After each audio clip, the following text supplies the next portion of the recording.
I was at a Republican policy summit, and I was speaking there a couple months ago.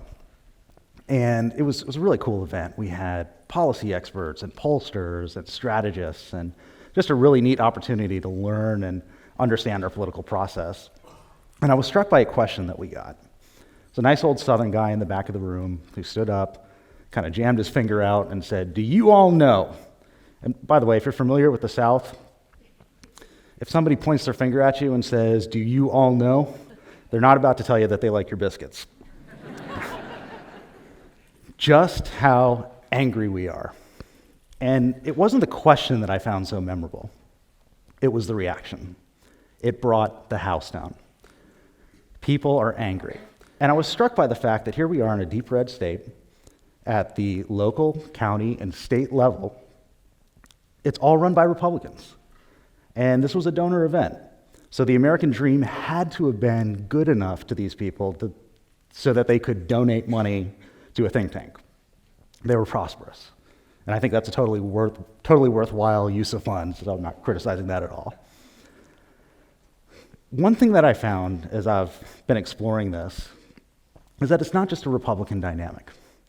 This is a chart, Pew does this, and they've tracked it for decades. It's a great set of data. It tracks the level of trust that we as Americans have in our government. And I want you to pay attention to the time from 2000 until 2010. Now you'll see that drop, and you might say, well, George Bush was kind of a controversial president, and that's probably the reason for it. Maybe. But I would submit to you that it went to its lowest level ever under President Obama, which tells you what? It's bipartisan. Anytime in politics where you have only 20% of people agreeing on something or 80% of people agreeing on something, it's a bipartisan concern, it's a bipartisan issue. I would submit something different. Something's changed. Radio revolutionized the way we interact with politics. Television did the same. The internet has done the same thing, only to an exponential level, more than radio, more than TV. We no longer ingest news to be informed anymore. We ingest news to be validated. And during this time period, you've seen the rise of Fox News, the rise of MSNBC, the rise of opinion blogs, where it's no longer Walter Cronkite getting up at 6 o'clock and saying, who, what, where, when, why. This is what happened, this is why it happened, this is how it happened. So it's fundamentally changed, and it's having a negative impact on the country at a micro and a macro level. It's having a negative impact on us. This is another chart from Pew, and you can see how the center has effectively disappeared over the past 10 years. Some of you may remember the grand bargain of 2011. President Obama was facing a Republican House for the first time. Him and Speaker Boehner got together, and they said, there's a few key things that we want to work on. There's a few key things that we want to work out. And they got together, and they called it the grand bargain for a reason. It would have been one of the most consequential deals in the last 20 or 30 years. It would have reformed the way entitlements work and our tax code and modernized the way the government regulates so it's easier for businesses to grow and thrive and entrepreneurs to do their job. And it blew up. Both sides point the finger at each other, of course. We are in Washington, D.C. But I think there was one thing that both sides agreed on, and that was neither of them could sell the deal to their base. It's reflected in that graph. It's not a Republican issue, it's not a Democratic issue. We're just siloed, and we're entrenched in our own political beliefs. And it goes back to that media dynamic where we can search and shop for the news that we want to hear. We're not a people separated by two different opinions, we're people separated by different realities. That's how we're hurting ourselves on the macro level. Let's talk about how it's hurting us on the micro level. We have a family friend, and it's kind of a sitcom dynamic where it's a very conservative Midwest set of parents with a closet full of guns, and then you've got the young, free-spirited daughter. The daughter and her husband just had a newborn baby. And the daughter did something very dumb. Not having the baby, that was fine, but she got a text message, she got her text out, and she sent a group message to her family. And she said, I want you all to know that we are not comfortable sleeping or staying in a house where there's guns, or driving in a car where there's guns and it's owned by gun owners. And put aside gun control or Second Amendment rights, however you want to frame that debate, it's tertiary to this. It was stupid because it had a minimal impact on the national debate, on the gun control debate, but it had a maximum impact on her personal relationships. And if you follow TED over the past 5-6 years, you'll know one of the predominant themes is these are the relationships that give us joy, that are good for our health, that make us live longer, that make us happier. And it's not just her. Anyone who's been on Facebook in the past 3 months will have some variation of this story to tell. We're ripping each other apart, and for what? There's no benefit to it. This is one of my favorite quotes from the 2016 cycle. And you might say, oh, this is Gandhi-esque, or this is Nelson Mandela, or this is a former secretary of the UN. This was George W. Bush, and he's exactly right. The way that we interact with each other in the political sense has fundamentally altered, and not for the good. And I don't think we're at the worst point in history, Civil War, 1960s. We've been here before. But we need to do a few smart things to pull ourselves out of it, to pull ourselves out of the spin. There's 3 things that you can do to deflect what political guys like me use to encourage this type of division and encourage, it's all so that we can win, of course, but division is, I think, a byproduct of it. So fundamentally, as political guys, we want you to be emotional.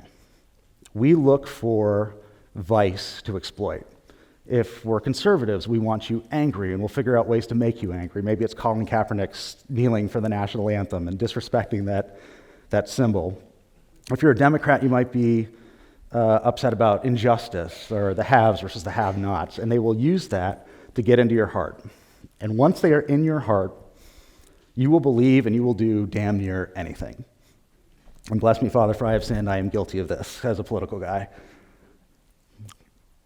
3 things that you can do.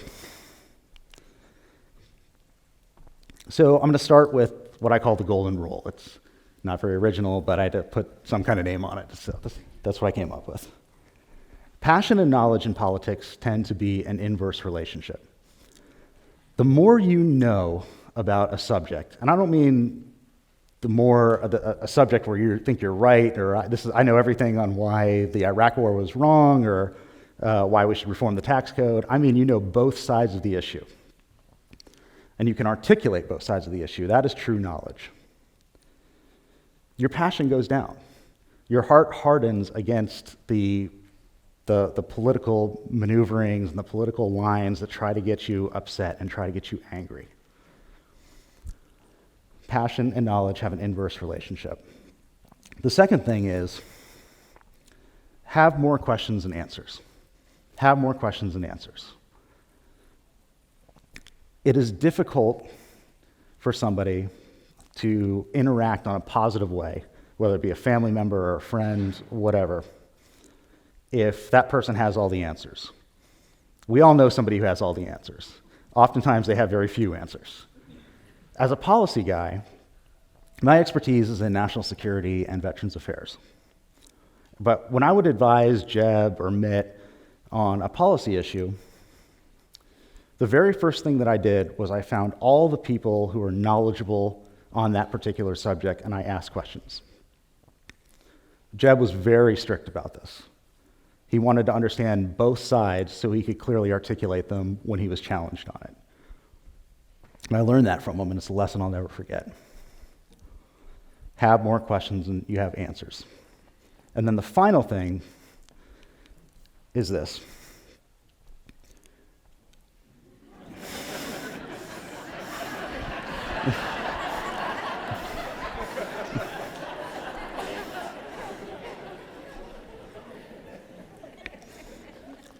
Be intelligent about how you ingest media, because it has changed. Look for things that make you informed. If you're reading an article and it's trying to make you angry, throw it out. It's all over the discourse now. You see it all the time. Go online, you see emotional state followed by fact. That is, This article will make you shocked. This will make you angry. This will make you jealous. This will make you greedy, followed by XXX. You all know clickbait. But it's growing as a tool that Americans use to get their news. It's not healthy for us. It's not healthy for the Republic. It's not healthy for us as a people. Use good sources. New York Times, Washington Post, Wall Street Journal. These are places that, sure, they have their biases. Everyone does. We all have some bias in our heart. But they also have fact-checking. They also have editorial oversight. They also have a church and state separation between opinion and fact. I'm going to leave you with this. I'm not saying that ideas are dangerous or political opinions are bad. They're a good thing. They're good for the Republic. But ask yourself, how are my ideas leading me to treat other people? I found that guy after the event. And I said, I hear you on the anger thing. I really do. But, I live in the United States of America in the 21st century. I watched NASA put a probe on a comet. Something that would have killed me 50 years ago, I can get knocked out with a doctor's visit in an afternoon. I can pull out my smartphone and I can touch and talk to any one of my friends or anyone in my family from no matter where we're separate, no matter how far apart we're separated. Crime is at some of its lowest levels in decades. Income is up, education is up, literacy is up. I hear you on how angry you are, but do you have any idea just how grateful I am? Thank you.